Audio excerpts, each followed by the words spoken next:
guys, welcome back to the Good Ballet Juju podcast. I'm Min, as you all know, the founder of Cloud and Victory, an ethical ballet wear brand, and I'm here today with the lovely Miss Lyrica Woodruff,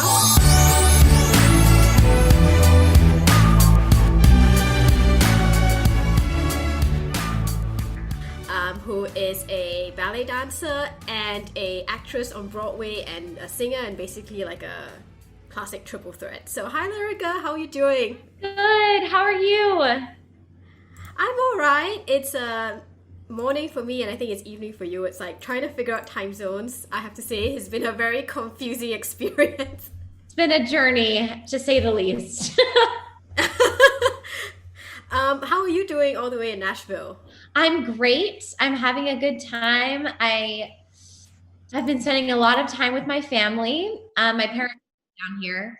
So it's almost like sort of reverting back to high school me. And my mom's like driving me to class and all that good stuff. Because, you know, I moved to New York when I was 14 for School of American Ballet. So I never learned how to drive because that was It's okay. it's not really something that teenage New Yorkers learn how to do. And then somehow you know, turn 21 plus and you still don't know how to drive. And you're like, how did that happen? It's like interestingly, I like a lot of dancers actually don't know how to drive. I'm not a professional dancer, but like I say, as a 34-year-old woman, I don't know how to drive too. No, totally. Changing lanes just terrifies me. Honestly, it's a skill I wish I had because I feel like I need a chauffeur just to go get groceries. But I also am a little scared to get behind the wheel for the first time. No, but also the thing is, like, you lived in New York, you didn't have to drive. Like, Right. nobody drives in New York, right? Yeah. Subway everywhere. And if you're really desperate, you'll take a cab or an Uber. But that's pretty much where it begins and ends. And then now suddenly, are you in like a suburban area where like there's no public transport? And Yeah. I mean, public transport is just not very popular down here, I would say. Mm, I see a few buses here and there, but it's not like a metro in New York, mm-mm. the tube in London or something like that, you know? Yeah. But see, then I understand why everybody needs to drive. But like you said, if you're in New York, you're 14, it's like, Exactly. I don't need to. Probably can't, like, cars are expensive too. Parking is expensive in New York. But I will say that the good thing is that Nashville, we're already on phase 3 of like Right. the opening plan or whatever. Mm. So ballet studios have started to open up in gyms and people are being very responsible overall. Oh, that's good. People are wearing their masks. They're sanitizing like crazy whenever they see hand sanitizer. At least I am. Yeah. That I've seen. But it's great because just to be able to move our bodies again has been such a gift. Mm. Yeah. That's the main thing is it's not available for so long. Yeah. You don't take it for granted anymore. I mean, I've watched an absurd amount of television and movies throughout this entire quarantine, but I really didn't have much space in my apartment to dance. I mean, my kitchen is When you were in New York, yeah. in New York, yeah. But it's very narrow, so there really wasn't space to do a bar or anything like that. Mm. So to be able to be in a ballet studio again, taking class is, it's just the best. And I feel like I'm getting my jumps back. You know, I've always enjoyed turning and it's wonderful, but I haven't been able to really work on my jumps on time because I didn't jump at all in Anastasia. Right. Everything I did was partnered when it came to jumping. So I didn't have to do much Yeah. of the work myself. So it's been really nice to like earn that back. And I mean, we've talked a bit about phase 2, but generally, how have you been doing, you know, with this whole coronavirus? Like you said, you moved out from New York to Nashville, but, you know, you're Broadway, I guess you're a Broadway actress now. And, you know, the whole of the Great White Way is basically closed until like next year. And I'm sure that it's maybe not, you know, the greatest thing when that's your place of employment. Hard, I'll be honest. I mean, I have a wonderful group of friends. The Broadway community, we are the best community, and I truly mean that. I mean, like, they're the most kind, hardworking people you'll ever meet. And we've all been messaging about it because when they made the announcement that it got extended to January, we all saw it coming. It really wasn't a shock, but it's one thing to think it and then see it solidified on. So I think a lot of us are kind of struggling about what does the next 6 months mean for us in the community. Like, how do we make money? How like, pay for rent? How do we keep our skills up? And a lot of people had to leave the city to stay with their families because they couldn't afford their rent in New York. I know a couple people that were struggling with that.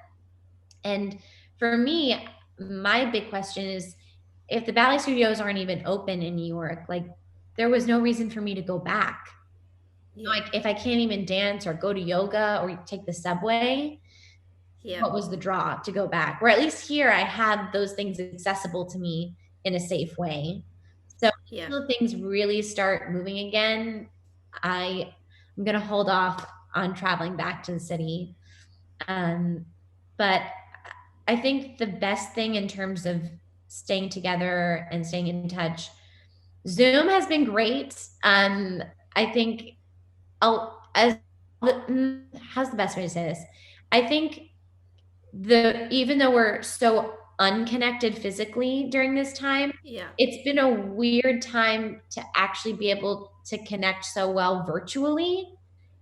Right. In some ways, I feel like I've kept in better touch with friends during this time period than I was even before Corona. So I'm actually excited to see those people in real life after this ends. It'd be really funny.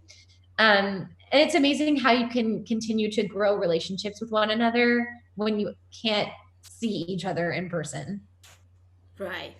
Yeah, I mean, it's interesting. I understand what you're saying.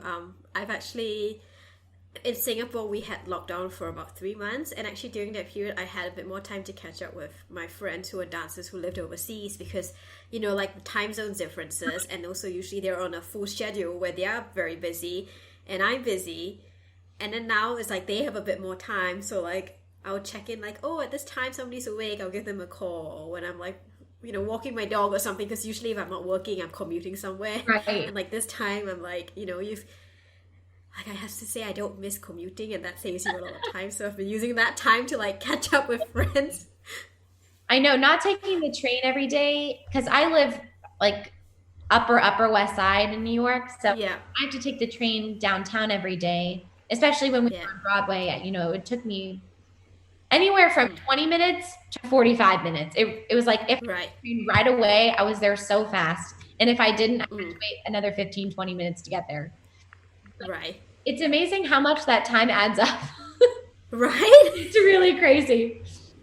I'm like, we started going back in and I'm like, to like opening up and like ballet studios have opened and I'm like, to get to ballet, it's like if I take a 2-hour class, it takes me this amount of time to get there and then like another hour to get back. So a 2-hour class is actually 5 hours out or something like that. You know, the funny thing is for me, I've never been the kind of person that like worked out at the gym or did all these like normal things that we call the muggles.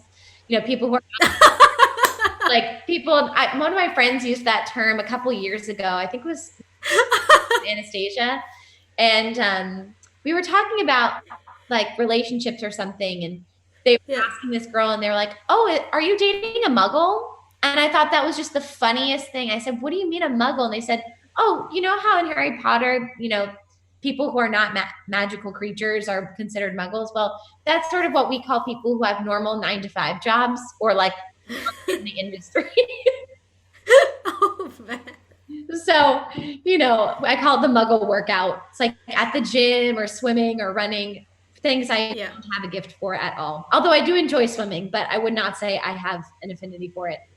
But, you know, not to be able to dance, I didn't know how to work out at all. Like I'd be trying to follow these videos online and I just felt so stupid. I couldn't figure it out. I could figure out like 3 exercises and then nothing else. I just kept thinking to myself, when are they going to open up the ballet studios? Because that's something I know how to do. It's like the other stuff, burpees and squats. Like, what even is that? I tried to ask somebody how to do a squat, and they were like, "Oh, it's just a slightly turned in plie, and your butt goes out." And I said, "Oh, okay, that makes more sense." Gonna be honest, I'm probably still doing it wrong. You are truly a bunhead, Yeah. which I want to talk to you, ask you to explain your like dance journey a little bit for people who don't know. But first, I do have to say that like before I saw you in Anastasia a couple of years ago, I didn't realize that I actually saw you on the TV show Bunheads, Oh my god. like way back then. That cute little like Amy Sherman Palladino show about the ballet dancers, and you were in one of the episodes as the ringer, like the competitive like girl who was like Clara, who they just parachuted in or something. My goodness, that whole thing was actually, it's a really funny story. So I actually auditioned for the pilot of the show when I Right. was 16, maybe newly 17. Right. And I auditioned for the pilot, and they had me read for 3 different characters. Mm-hmm. And for the audition, they wanted us to prepare a series of dance steps to show what Mm. we were capable of, and we had to do it in the room. Um, but they just rented this small office space downtown New York, and it was all carpeted. But I wore my point shoes anyway. And when they told us to prepare a series of dance steps, I just thought like, oh, like a variation. And so I Right. brought my iPod with me and I plugged it into their speakers. I don't know how I had the guts to do this. I plugged it into their speakers and I just said, if you could press play, like I'll know when to start. And the woman goes, oh, great. And so I did Esmeralda on carpet audition. And then I thought nothing else of it. And because that's sort of what you do. You audition and then you try to forget it. Yeah. And then if they call you back, great. And if not, you let that not be your journey. But Yeah. then I got a call about a week later for a call back, and I went in, and Amy was in the room and all the producers and everything. And I tried to play my music and my iPod stopped working. And Oh so no. Amy spoke the entire thing. She just clapped for me and gave me a tempo so I could do it. And then I read the dialogue and she said, okay, she said, do you have a parent outside? And I said, yeah, my dad's outside. She goes, great, I'm coming with you. And so she pulls my dad aside and she goes, I love your daughter, and she's not right for any of these roles. And my dad goes, yeah, we kind of figured. And she goes, no, you Oh. don't understand. If and when this show gets picked up, I want to write her an episode. And I'm thinking, oh yeah, please, as if. No Yeah. joke. A month later, my agent calls me and goes, so Bunheads got picked up and Amy wants to reserve you for June to shoot the episode. And I was like, you're joking. Like, this is a joke. And Yeah. no, it's not. So I filmed it, and it was the best experience ever. I had the most wonderful time on the show. And the funniest thing is that the girl that played Sasha, Julia Tellis, Julia. I've Yeah. known Julia since we were 11 years old, because she was Clara the year before me at my ballet studio. So for us to be reunited many years later to do this show together was so funny. We had such a good time offset. So it was. I think it kind of shows how like almost intimate the ballet in world is in that sense. How about like everybody kind of knows everybody. Um, but that was such a sweet show, and I wish it had gotten like a second season because I really liked it. Second Life. I thought it was super cute. But I love Younger. I think Sutton is so great on that show. And Yeah. I'm also an avid Marvelous Mrs. Maisel fan. So I'm so glad that Amy is getting all the love and credit she deserves, because she's a brilliant, brilliant woman. She is. I mean, hey, we all know Gilmore Girls and we love it. Oh, yes. Absolutely. So yeah, I want to ask you to talk a little bit about your dance journey for people who don't know. I know you started when you were younger, and then how did you go from becoming a ballet dancer to finding your way to being in the cast of Anastasia on Broadway? What was that So, process like for you? okay. So I guess I should start. my sister danced, and she's 8 years older than me. So Right. we used to joke that I was born at the ballet studio because Yeah. after my mom had me, she went to the ballet Yeah. studio to pick my sister up. Yeah. So the first people to hold me were her teachers. Yeah. But I just kind of fell in love with it from a very young age. And I decided that I wanted to pursue ballet as a career when I was about 8 or 9 professionally. But I was always a child actress on the side, and acting paid for my ballet for all of those years. And I was 100% focused on being in a ballet company. That was the goal. Um, and like my dream companies when I was a child were like ABT and New York City Ballet and Paris Opera, which like those are my top three, you know. I mean, Francisco Ballet too, but That's it, right? you know, you kind of pick and choose your favorites when you're a kid.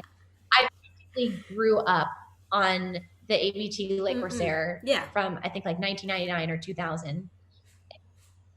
Like, I'm not kidding. I probably watched that VHS on loop for 4 months straight. So like, and my mom kept saying, you know, Lyrica, don't you want to watch something else? And I said, no, don't want to watch anything else. So yeah. And then I trained in California. I was born and raised in California. And my ballet studio back there was West Side School of Ballet in Santa Monica. And the original founder of it was Yvonne Mouncy. And she was an original member with New York City Ballet. And she always pushed me sort of in the ABT New York City Ballet direction. And when I was 12, she's the one that encouraged me to audition for American Ballet Summer Course. And, you know, if you get in, great. And if not, don't worry about it. And I got in. And so I ended up going for 2 summers. And then my 3rd summer, they invited me to stay for winter term. And I was there from 14 to 18. And they were some of the most wonderful years of my life, some of the most challenging years of my life. But I made some lifelong friends during that time, which I think is a testament to just rising above the competition aspect of it all. Because even though we're all after the same thing, that doesn't mean that you have to tear each other down. I mean, at least for me, I felt that way. And,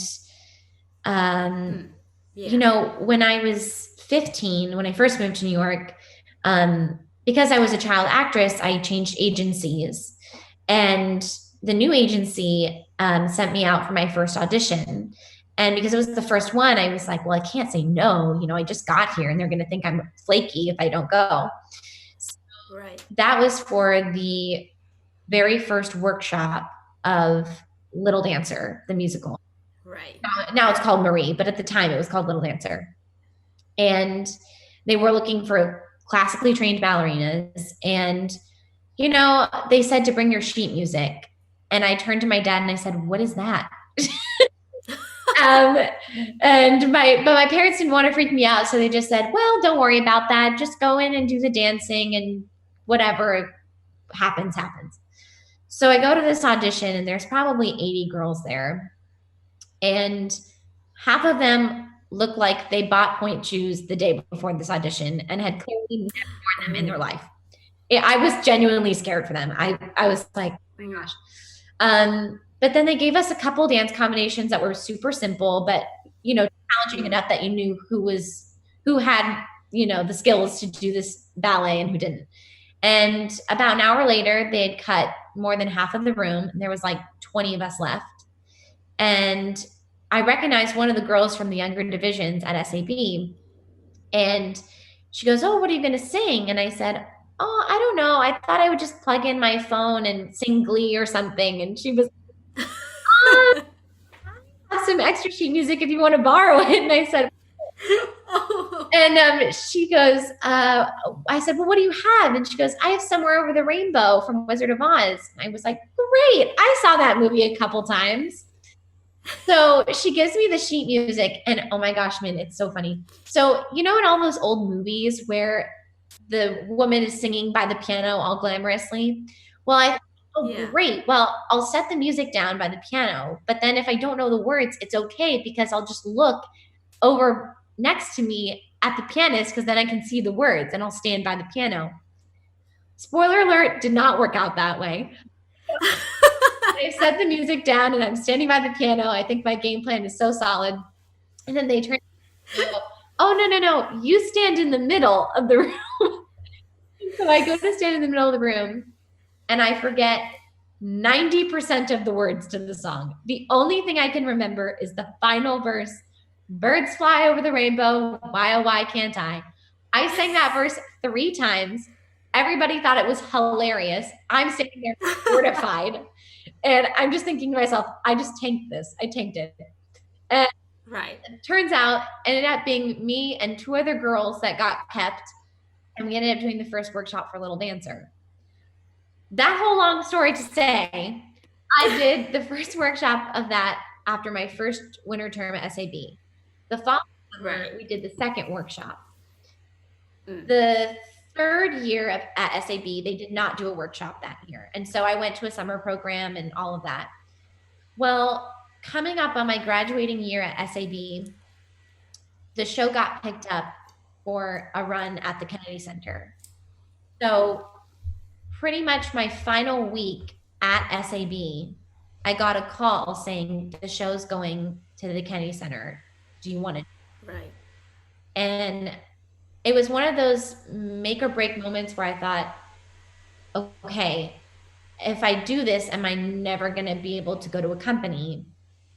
And it was just one of those things where I said, I've been working on this show for so many years now. It would be crazy not to see it through.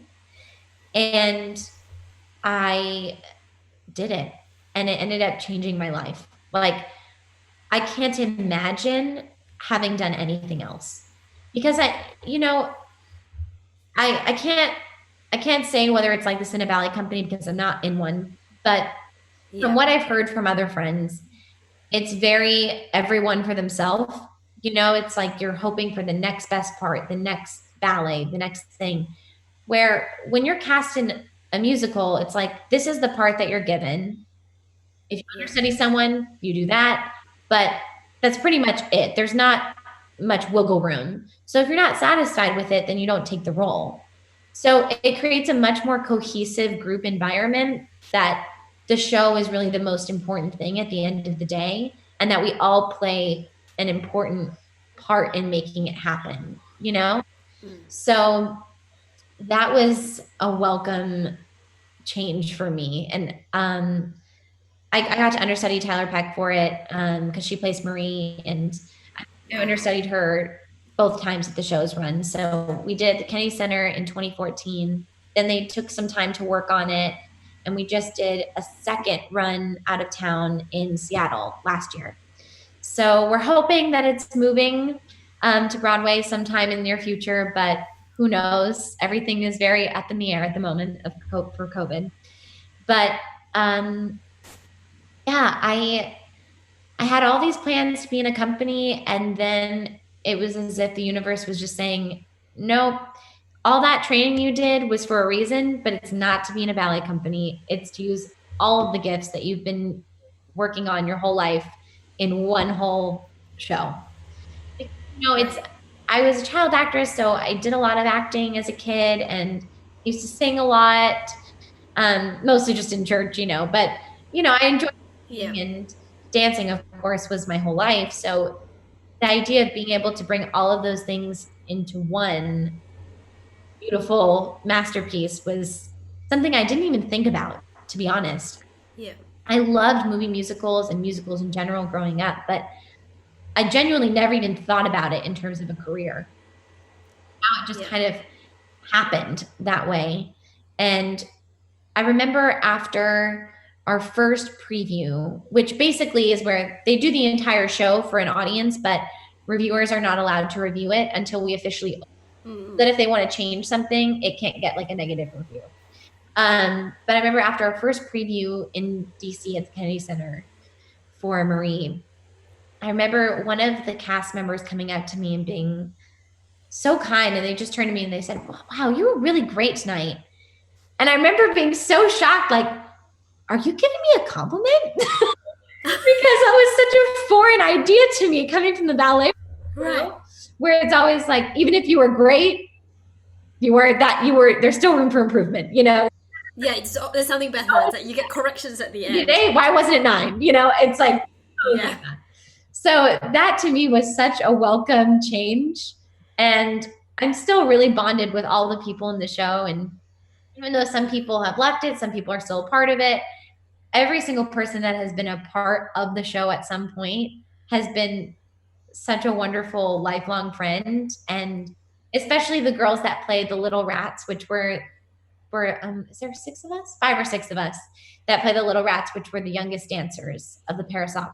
Yeah. And like we all kind of feel bonded like sisters now. And I still text them a lot and all of that. But when Little Dancer ended, I did an off-Broadway show called Finian's Rainbow, and that was a revival of an old show. But I remember doing that show, and it was off-Broadway. It was only supposed to run for a few months, and then we got extended twice. So we ended up running for like 8 months.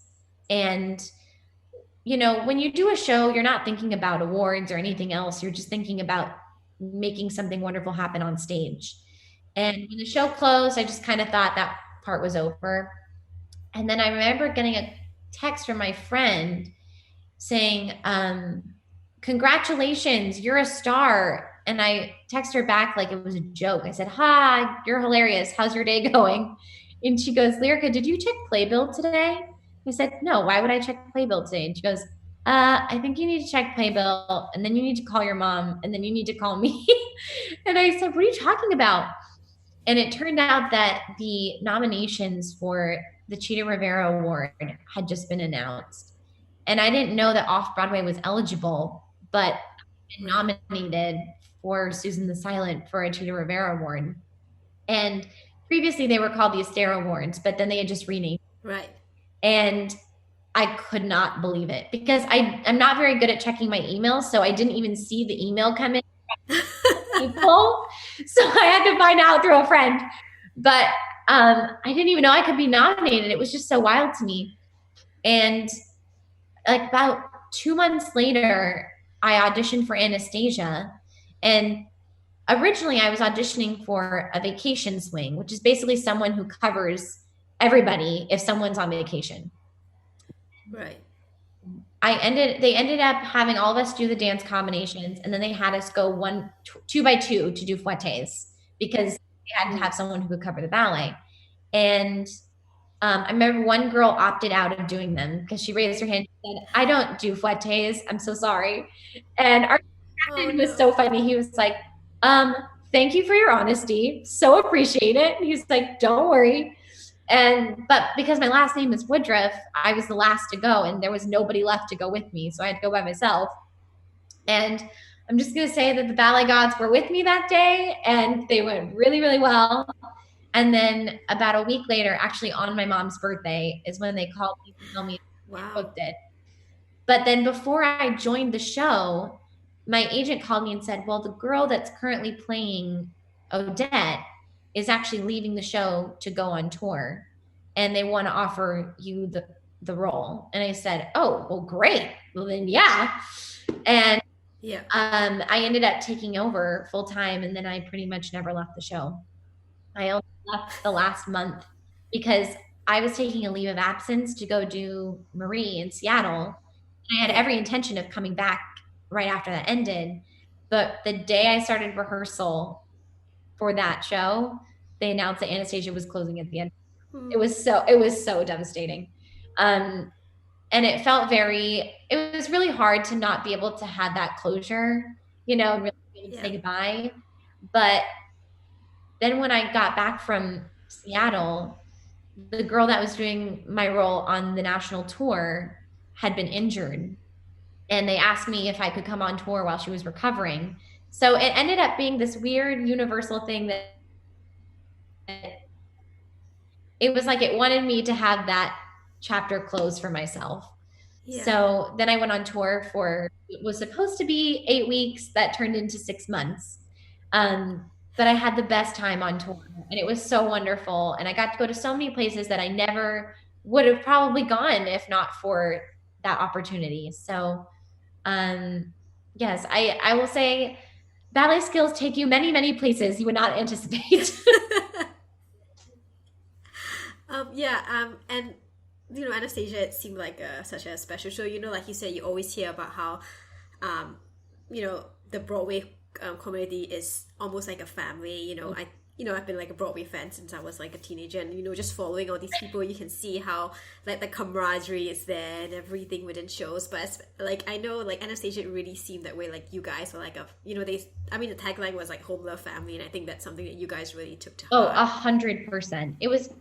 It was honestly one of the most treasured groups of people I've ever Mm, gotten to know. mm, I mean, nobody had an ego. Everybody was just there to do their job and have fun. And it made such a wonderful environment for everybody because, yeah. sometimes you get leading actresses or actors or even ensemble members that just get a little too big for their britches. And Right. Yeah. and I really think it starts from the top down. And our Anya, Christy Altamar, she Yeah. is such a wonderful, kind, giving human being. And, you know, Anya's on stage for the majority of the first act. She pretty much leaves the stage 3 times and that's it. So during the Right. first act, her dressing room was empty and we had no green room for us because the Broadhurst is actually a pretty small theater. So she gave us free reign in her dressing room. She left it open all the time. She would leave treats in there. She'd have, Yeah. I saw the oh my candy. gosh, the candy is like out of control. But she said, "Oh guys, please come on in. Just, whenever you're not on stage, just please feel free to sit in here unless I have a quick change. There's no reason for you not to be welcome. And I think that is something that set the tone of, okay, Mm, well, if our leading star is not acting like a diva, no one has a right to act like a diva. And right. my female dressing room in particular, we are bonded like this. I mean, we still have a text chain with our entire dressing room and it's titled Broads of the Broadhurst. And we text, no joke, every single day. There will be something from one of the girls every single day. We keep each other updated on our lives, funny memes that we see. Like, it was genuinely a family environment there. And whenever anybody asks me about my time at Anastasia, there is nothing negative I could possibly say about it. And the fun part too was like when you're in a show, there's no competition between the shows because we're all on Broadway, so why not make the most of it? So Right. we shared an alleyway with Hello Dolly. They were running at the time right Yeah. behind us, and we shared an alleyway at the Schubert. So during Christmas time, our stage managers coordinated, and an hour before showtime, we invited the Dolly cast to come over to our theater and sing Christmas carols. And they come from away. Some of the cast members came, a few people from Dear Evan Hansen, and I think 2 people from Phantom came. And our crew found out about it and they set up, we had this blow up dinosaur that had a hat, like a Santa hat on it. And we called him Dima the dinosaur. And so they set him on stage. And then they put red and green lights all over the theater. And then they preset, for the show. And at the top of the show, we have fake snow that falls on the projections. So they set up the snow to be like fake falling while we were singing Christmas carols. And, it was Christmas Eve. And it's just one of those things where, we all have to work. So why not make it something fun? And I still Right. see videos Yeah. of all of us singing and dancing on the stage. And we did a Broadway bake off at one point, just with like the few shows that shared 44th Street. And we all had to make themed food and dessert in the theme of our show. So we have, one song called Crossing a Bridge. And so we did Croissant La Bridge. So we had mini croissants on a little fake bridge that we made. And then, I mean, Dolly was really full out. What they did was the woman who was in charge of their costume design, she made like a 4-tiered cake that was like cubed and then triangled and then striped on the inside. And then on the outside, she hand did each little parasol from Put On Your Sunday Clothes, which is like a big number, and they're all wearing these different colored parasols to match their gowns. And she made it with the icing on Whoa. and matched them to the direct ones from the show. I mean, it was incredible. They won. That's I dedication. was like, well deserved. Well earned. So, you know, it was little things like that that made it all worthwhile. And a lot of really good friends of mine were in Frozen, which was right across the street. And so, you know, we sometimes like most dressing rooms couldn't face us, but I think one of them did. And so we'd like wave to each other before showtime and be like, have a good one, you know? So there are so many things I miss about Broadway, but I would definitely say that the camaraderie and the friendship is what I miss most and what I'm looking forward to having again very, very soon. Yeah, and something we'll all keep our fingers crossed for. Because I do want to ask you also about the challenge of performing 8 shows a week. Because I've heard interesting things, like first, how do you prepare for this? Because, you know, you don't just sing and act, but like you said, you are doing like a mini bit of Swan. You did a mini bit of Swan Lake and Anastasia, and obviously Marie, you were dancing. And I also asked because, like, what was the experience like for you? Because I remember reading, like, an interview with Leia Salonga, who did so many Kims on Miss Saigon, that she was like, at some point, I couldn't help it, I would just go into autopilot, and I would be like, how did I find myself there? But then, like, I also know, like, Eric Bergen and Jersey Boys, he was like, there was so many moving parts in my show that no matter how many times I did it, I couldn't go into autopilot. I honestly, like, so for you. I would say that there's a strong case for a mix of the two. I would say in terms of preparing for it, there was truly no way to prepare myself for what I got myself into. But, you know, I used to be able to take ballet class every morning. I was a big Willie Berman disciple at Steps. He was like, I loved him. It still doesn't feel real that he passed away just a few months ago. But once I was in the show 8 times a week, it drained so much energy out of you. I mean, you think, 2.5 hours, but you have to get to the theater minimum an hour beforehand. And then you get ready for the show, then you do the show, and then you get ready and you go home. So your show may be at 7 o'clock, 7:30, but by the time all is said and done, you're not getting home until midnight. And then by the time you wind your energy down from the adrenaline rush of performing, it's 1 o'clock in the morning. So the realisticness of getting up at 8:30 for a 10 o'clock class is just not going to happen. So I did not take ballet class for the better part of 2 years. So I would have to get to the theater an hour and a half beforehand and warm up a little bit. But honestly, I used to get there 2 hours beforehand, and our crew was so wonderful. They set up a bar for me and the uppermost wing on the right-hand side of the stage so I could practice before the show while there were resets. But, you know, you warm up for an hour, but then by the time that the ballet came, it wasn't until halfway through the second act. So my warm-up was long gone at that point. Right. So I was thinking to myself, I feel like I'm spending all of this extra time on stage, but it's not necessarily helping my show. So I kind of learned a new thing where I'm a big hot yoga person and love hot yoga. So I would go to hot yoga 3 times a week. If I did more than that, I was too exhausted. So I decided 3 was strong. So I did 3 times a week. I would go to yoga. I'd sleep in until about 11 in the morning. Then I would go to the 1 o'clock yoga class.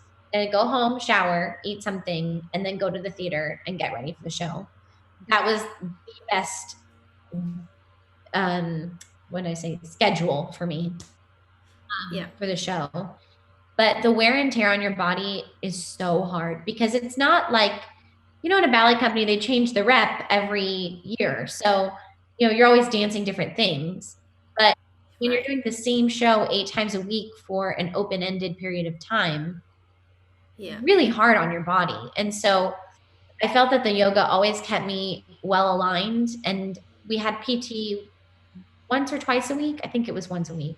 But those PT slots flew like candy. I mean, if you were Yeah. not at the board the second they announced it, forget it. It was over. But if you were in really bad shape and you saw someone say no on the board, you could be like, "Hey, I'm so sorry to bother you, but I'm just about to die. I'm in so much pain." And they were like, "Oh my gosh, no, please take my slot." People were very generous with their time. But Yeah. I mean, it's pretty crazy because what we did was a Swan Lake, and it's about 4-minute number.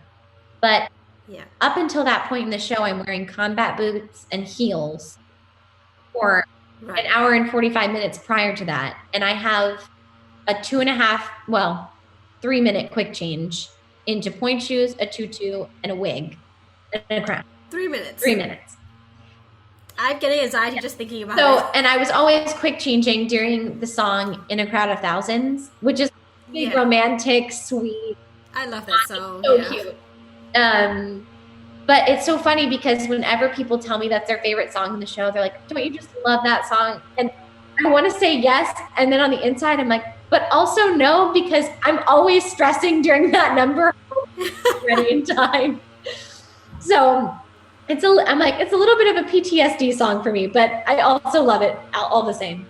But I basically had time to throw everything on, get my wig pinned in, go upstairs because I had to change the basement. So then I'd have to run upstairs, and then I had time basically to pop my hips, practice a pirouette or two, and then I had to run on and just wing it. And for people that haven't seen the show, this Swan Lake is basically like we took out all of the bourrées and the beautiful transition steps, and we just kept all of the hard things power packed.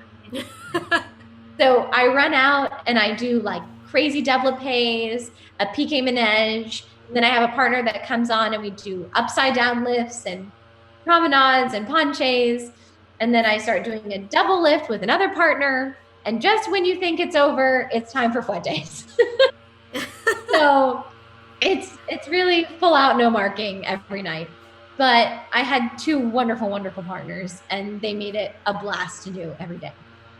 And I think the difference is when you're doing the same thing every day, it naturally is going to feel different because every single day is different. You had different amount of sleep, different emotional things happened in your day, and what did you eat, and all of that. So it always kept it naturally fresh and new. But more than that, one of my favorite things that we used to do was at half-hour call, our stage manager always used to announce theater history.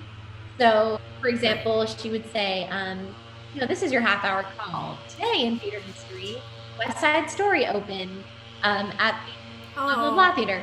And so if it was a really good one, we'd all turn to each other and go, "Okay, you guys, that's the theme today."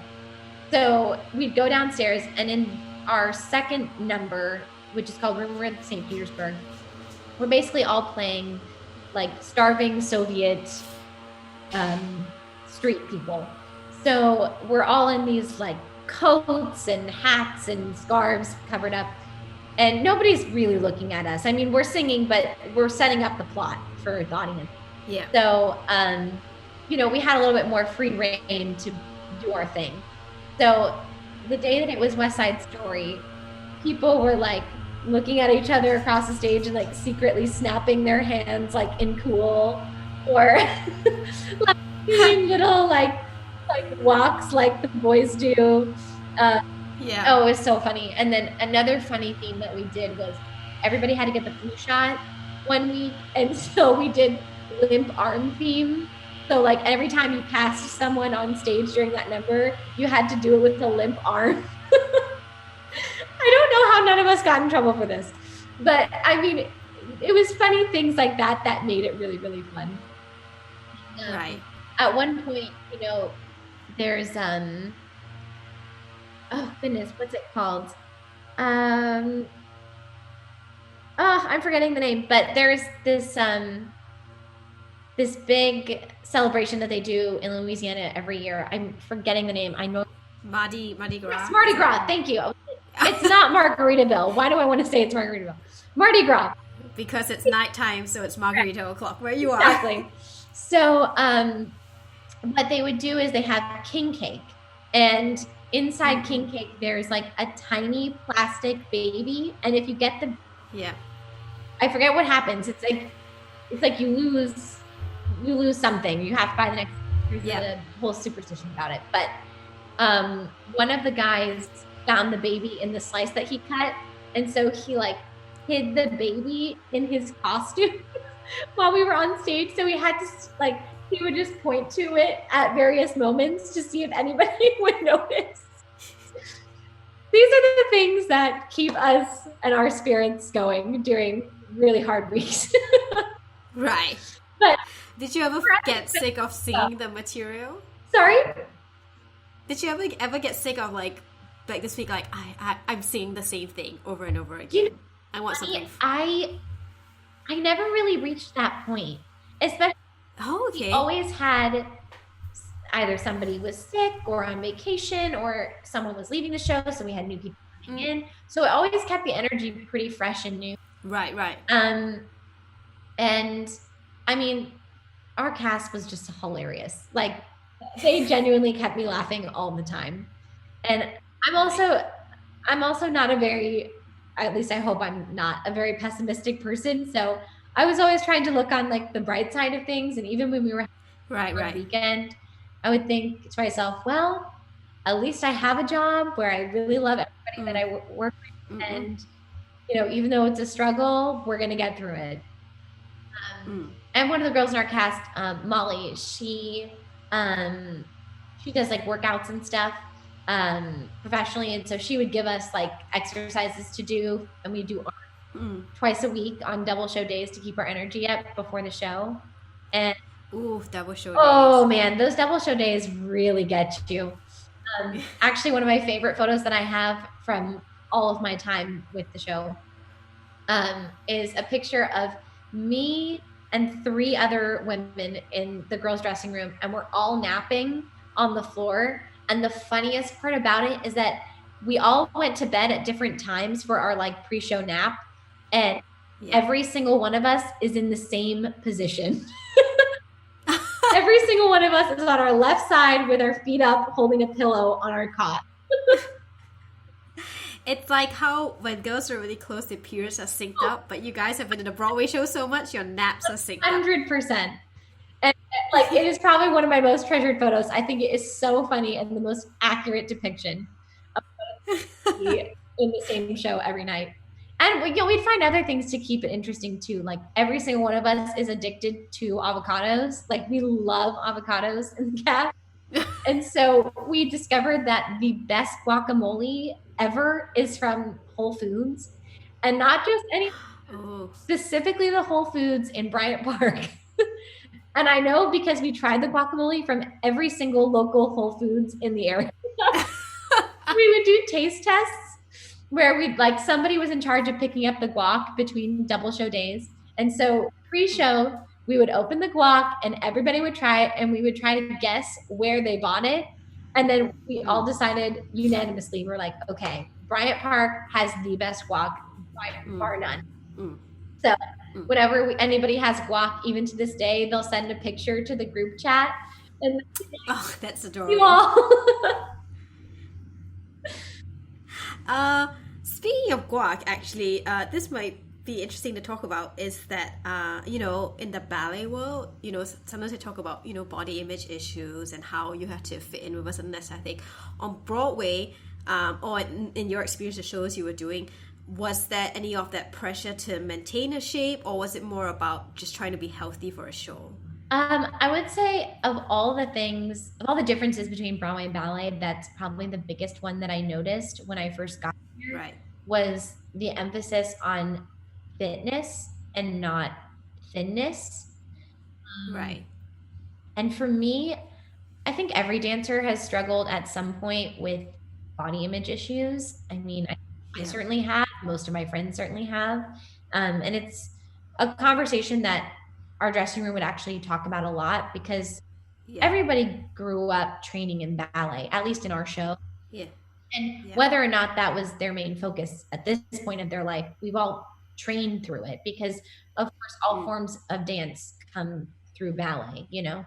So we were all saying, you know, what teacher told you this about your weight at this point of your life? And I mean, there's some horror stories out there, and we've all certainly. Oh yeah. But for me, it was that was never even a conversation. Like, no one ever talked to us about weight, period. Like, for me, it was more about, oh, my costume is feeling a little tight this week. Okay, maybe I should go to one more yoga. It was not like you are heavy, or you're too this, or you're too that. And it was about, how did you physically feel in your costumes or on stage? And for me, that's always been my focus. Am I moving as quickly as I could when I was eating a little bit better? You know, I think there's a direct correlation between health and fitness, and I think all the experts would agree. But I am in a much healthier place in my physical state as well as my mental state now than when I was high school and pre-high school. I look back at photos of myself and I thought I was so heavy, so this, so that, because of whatever crazy person said that to me. And I look back, I'm like, wow, I look pretty good. You know, like, you did. I saw the pictures. Yeah, I did my research. And you know, I think every body is beautiful, and it does so much for you. Stop hating it. Stop hating things, because you know what, if there's something that you personally want to change about yourself because of a health reason, or because it's really painful, like, you know, you do you like, do what works for you, but don't try to change yourself because someone else said so. You're not God. They don't own you. They don't control you. And I definitely think that there needs to be a long overdue conversation about how we talk about body image and ballet aesthetic in the dance world. I think that a lot of people have been trying to have that conversation for a long time, but I definitely feel that there is a change coming on that particular subject. And I hope that it gets the headway that it deserves. I saw an interview with you where you actually said that, you know, like you said, the ballet world, it's great for so many people, but I just don't think I'm one of them. I remember watching like an interview where you said that. And I asked this because I know that you also have a lot of love and respect for ballet, even though you know, but at the same time for you, did you find it sounds like you found being out of that world more freeing in the sense? Oh, definitely. And so, like, was it when did you almost have to like let go of your dream to become a professional dancer, or was it you just sort of realizing that, or was it you saying that, no, I think there's something better as opposed to something you're giving up? Yeah, no, I never felt that I was giving up anything, especially because everything that I've done since then has been classical ballet. Right. Like, there's a very big part of Broadway that is 100% classical ballet. Yeah. So it wasn't even like, oh, I did all this and now I'm not really fulfilling my dream. It's like, I'm fulfilling my dream in a different way. Right. It was the universe repackaged it for me and then gave it back to me, right. You know? Especially because I love ballet so much. There's so many ballets that I still would love to do, even if it was only for a gala or something. Yeah. But I think for me, the company environment would have felt stifling. Yeah. Because with Broadway, you're always going to get to do the next project, the next job, the next something. Whereas a lot of my friends that are in companies are like, well, I can't do that because we're not allowed to do that. Right. Or we're not allowed to do this. And they're not really allowed to branch out of the company structure, which I think is really hard. And I think that's kind of harmful because we're all natural Mm, artists and we're always looking for the next creative outlet. So for people not to be able to access that and have the opportunity to pursue that is unfair, yeah. I would say.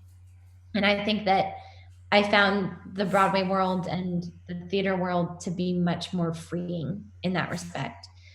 Um, because as long as you show up to your rehearsals and come to the show, you're pretty much free to go take whatever class you want. Yeah. Go take that acting class or, you know, Instagram live or whatever, you know, it's like whatever you need to do to live a full life. And I feel that I've I've healed a lot of the wounds that occurred Mm, during those rough high school years, and I think a lot of my friends have.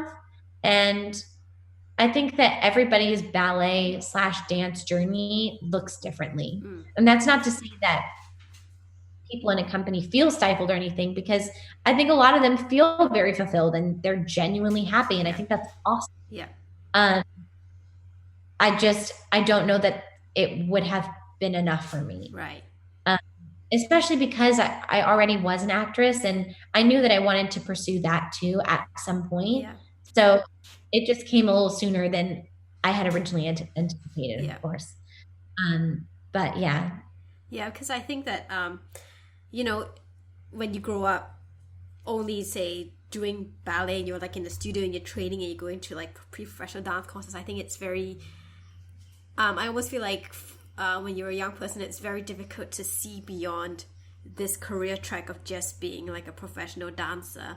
And Yeah. like you said, it's not a career that's suitable for everybody in the same way that any career like Right. it can be suitable for anyone. Like just because you really want it doesn't mean necessarily that it's the best thing for you. And sometimes that's hard for people to wrap their heads around, that there could be something else that you could be doing that could be just as And it, fulfilling.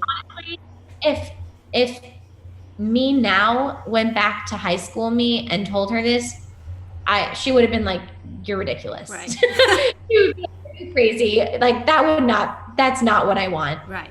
But now that I've lived it, I can't imagine having done anything else, Mm. you know? And I think that the world has crazy ways of showing you exactly what you need. Right. I read this quote, of course, on Pinterest or something like years You're ago. like, of course, on Pinterest.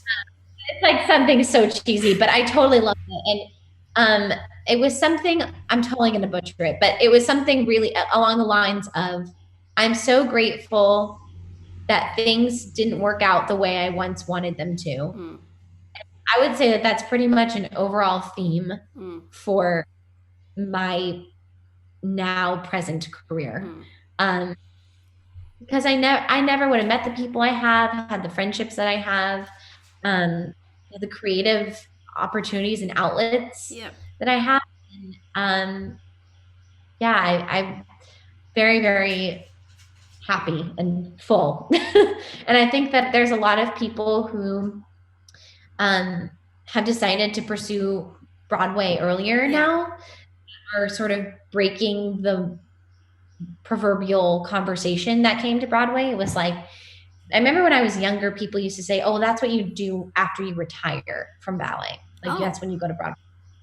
But I think there's a lot more young people that are going into it now from the ballet world that just wanted something different. And they're like, "Oh my gosh, you mean I could be doing the same thing, but people are just like so nice and you get PT and nobody's pressuring crazy skinny." Like what an idea.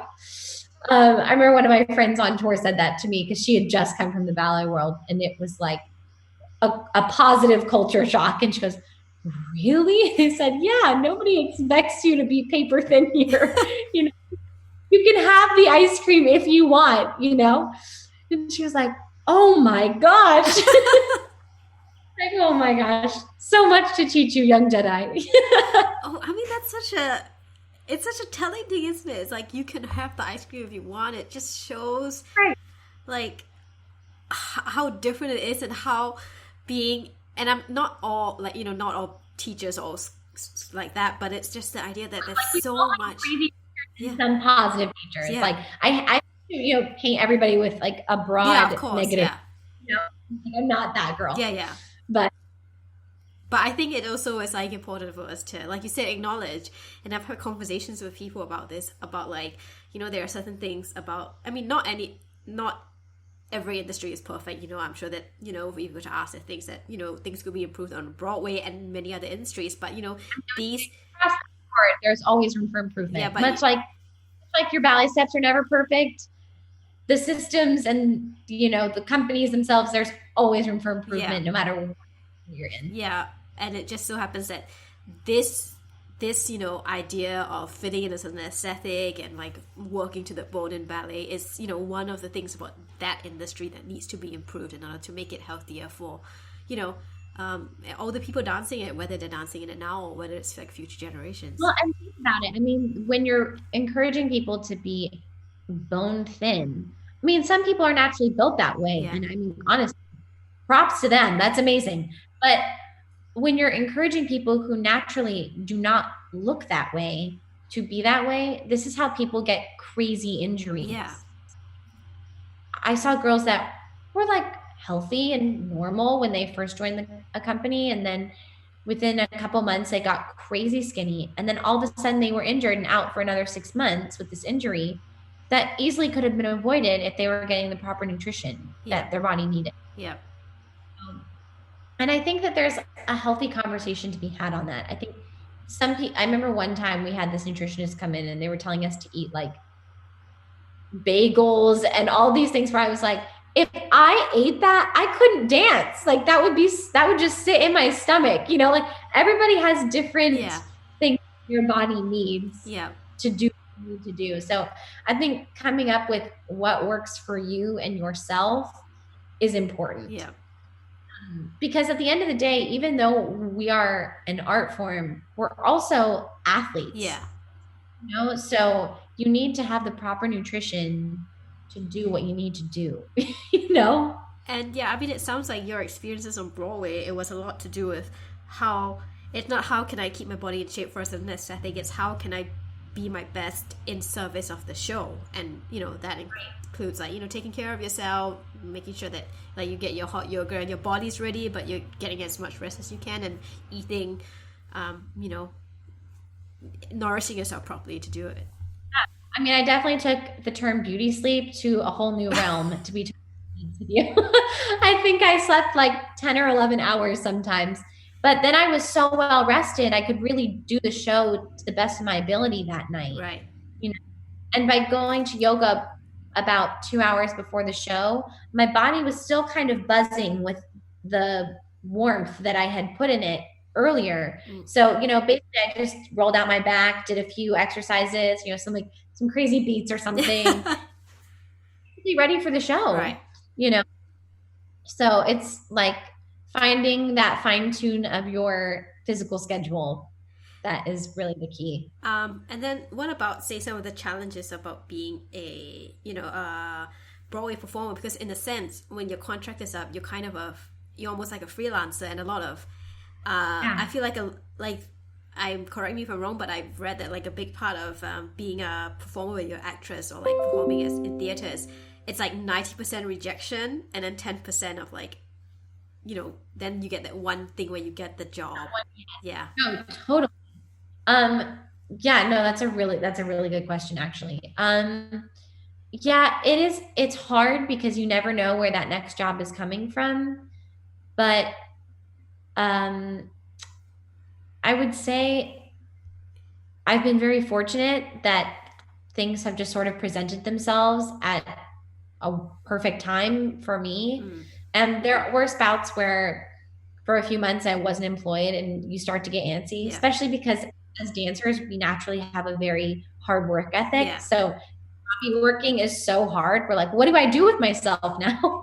But it just I'm a Sagittarius. And so I think that part of my horoscope personality tends to come out where it's like the eternal optimist, right. Like things work out, Now it's kind of hard because there's no auditions or anything. So that's been really hard. But the good thing is that when you're not working, that's when you can be working on your skills Mm, so that the second you get that audition, you feel ready mm. when you go in the room, that you are what they're looking for.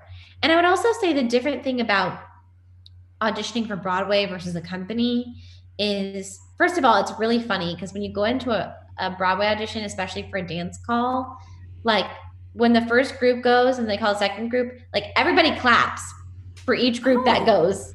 Yeah, get it, girl, woo, which at first I was shocked when I was first in the room. I thought, what is happening? We're used to being so silent and just like, oh, I hope they like me.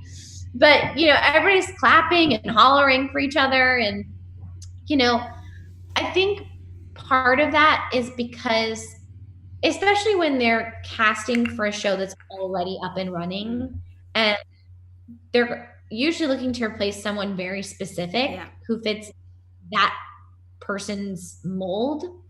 So if you're not exactly like the type, the height, the whatever that they're looking for, you may not book it, but it wasn't you. They weren't rejecting you Right. or your ability. Well, we need a girl who's 5'6" and we love you, but you're 5'3". Yeah.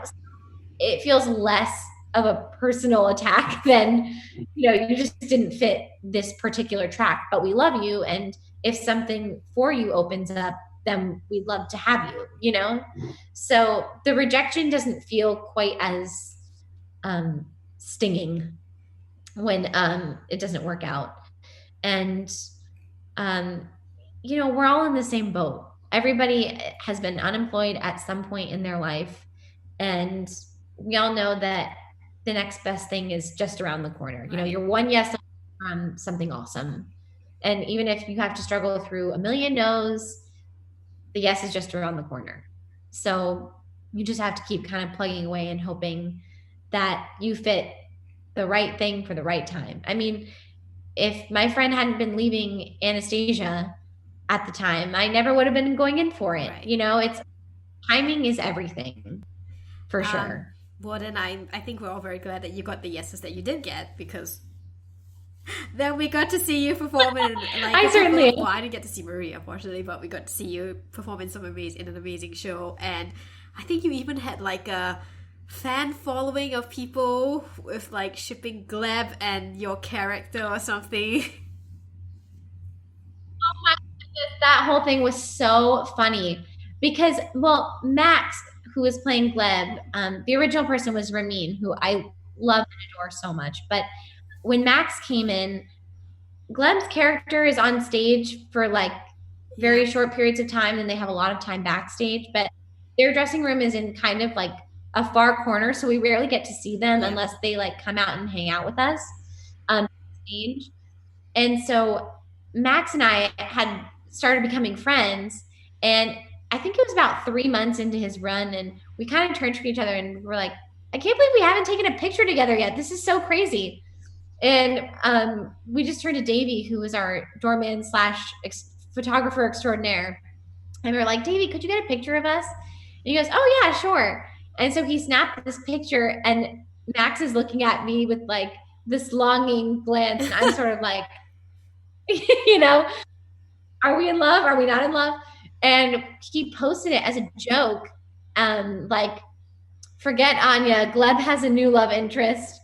And people thought it was so funny and they started loving it. And that's when the whole like hashtag Glebga sort of took off. And that now we made up a whole fake love storyline. It's really hilarious. And then Davey ended up making like a Glebga calendar for sale. It was so funny. But we'll still send each other old pictures and be like, I miss this. And I think he tagged me a couple of days ago, and I just messed like DM'd him back, and I just said revive oh, it. you should. Maybe there should be a Glebga duet over Zoom or on Instagram Live. Do it for the fans. We jokingly brought it up to Lynn Ahrens one time at a party. We were like, Lynn, I don't know if you're looking to write another musical, but the fans are really liking Gleb and Olga together. So if you want to write a musical Right. about that, we're Yeah, not what was saying it no. like actually dealing with like the fans and the stage show experience? Like, was it something that was, something that was very enjoyable? Oh my God.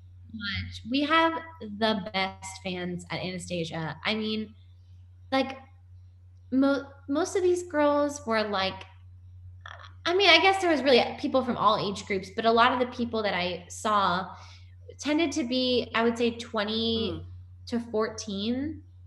And, girls not much younger than me. And so some of them I've even become friends with. Like, they would be at the stage door a lot, and, they were just nice girls. And one of the groups was my favorite. And there was a group of like, I don't know, like 8 girls maybe. And all of them just loved Anastasia. And I don't know how Twitter works, but they all had become, I'm so terrible. It's ridiculous. But they had all become friends through Twitter. And they were from all different cities around the country. And they all made a deal to so come see sweet. Anastasia together. And they came, no joke, like 15 times to Anastasia. And some of them lived in Texas, lived in Pennsylvania, like all over the place. And they all became friends because of the show. And then they were like, well, we just also love your cast so much. You're all so kind and welcoming. And I mean, I just love that group so much. And they made it so special. And it's different when you're in the ensemble, because you assume that nobody really knows who you are.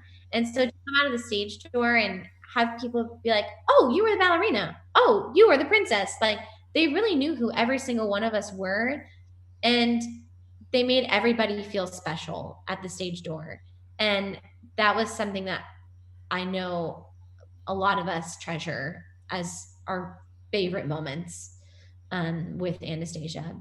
And I got so many direct messages from people that saw the show, and they were like, I used to dance and I saw the show and I loved it so much. And I love that they included Swan Lake in it. And like, it really made me happy to know that classical ballet was getting its due within the theater community, and that people recognized it. So that was and now you really can, important to me. You can say you have danced Swan Lake. You can put it on your CV. I know. Done. I'm like, Odette, check that one. It's done. And I mean, I know it's all in the state of COVID, and it's very unsure. But are there any projects or any things that you're working on that people can look forward to seeing you in, or are you sort of just working on your own skills right now? At the moment, I'm just taking class. I think I'm gonna start teaching once a week for Broadway weekends. And I think it's like subscriber based or something. I just found out about this a few days ago. So first to know. But I think it's going to be an intermediate ballet class. So I'm excited to like teach a little bit more and things like that. But as far as projects, I hope that the world opens up again soon. So even if I can't perform in a theater with hundreds of people, I always love doing photography and collaborating in that respect. And a lot of my friends are really gifted musicians and singers. And one of my really good friends, he's been sending me like all of the rough drafts for his new music, and I'm like, I can't stop listening to it. So always the creative outlets that I'm a big fan of, but nothing official or fancy in the near future. But we shall see. There's always something around the river bend. We will keep off, like I said, we will keep our fingers crossed, and really hope to see you on stage soon. Me too. Thanks. And one last question, which is, because this is the Good Ballet Juju podcast where I try to talk about how we can help people feel good. What are you doing during this time to help yourself feel good? Things I've been doing to help myself feel good. Well, I've been watching a lot of TV and film. But I would say the thing that has made me feel good is reconnecting with loved ones. I mean, I have a very close relationship with my family. We're just very close, but getting to come down here and spend an extended period of time with my parents has been really, really nice, especially because I've had no vacation in the last 3 years. So but they moved here 3 years ago. So I came to visit them twice for only 48-hour periods. So I really didn't see like any of Nashville or get to spend that much time with them. So to be able to be here for a few months and see them and talk with them and watch TV shows with them has been so nice. It's just like chill time. Yeah. Well, and the funniest thing too is like I feel very passionately about my TV shows and my relationships with the characters. Like I I love TV a lot. But I was obsessed with Grey's for a very long time, Grey's Anatomy. And I convinced my parents to watch it. We watched all 10 seasons in a month. And now my parents love Grey's Anatomy. So it's been really funny to watch them like get emotional over characters.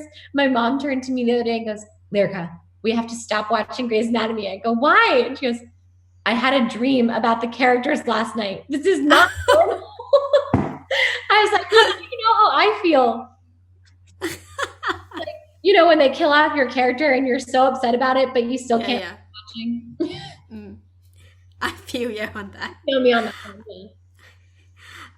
Well, Lyra, thank you so much for taking the time to talk. And people can find you on Instagram at Lyrica Woodruff. Yay! The Instagram handle, right? So much for having me on. This was so wonderful. I really enjoyed talking to you. And you can also, guys, you can also find me at Cloud of Victory and at Mint is Okay. And, you know, we make ethical ballet clothing. And if you sign up for a newsletter, you get a 15% off code, which I think is a pretty sweet deal. And I know, Lyrica, you had the Russian fetus tea. Frette tea, and I want all of them. Like every time you post something new, I'm like, oh gosh, I gotta order that. Yeah, I thought the Russian one was especially funny because you were in Anastasia. It was so perfect because of Anastasia. But you know, I'm also quite the fashionista. Like I just love fashion so much. And I love that one that looks like Chanel No. 5. Oh yeah, the Chanel one, yeah. The Chanel. I was like, ooh, that's got my name all over it. Well, again, thank you for taking the time to talk. And like I said, I hope we'll see you back on stage. Oh my God. Very, very soon. Thank you, Martine. You're the best.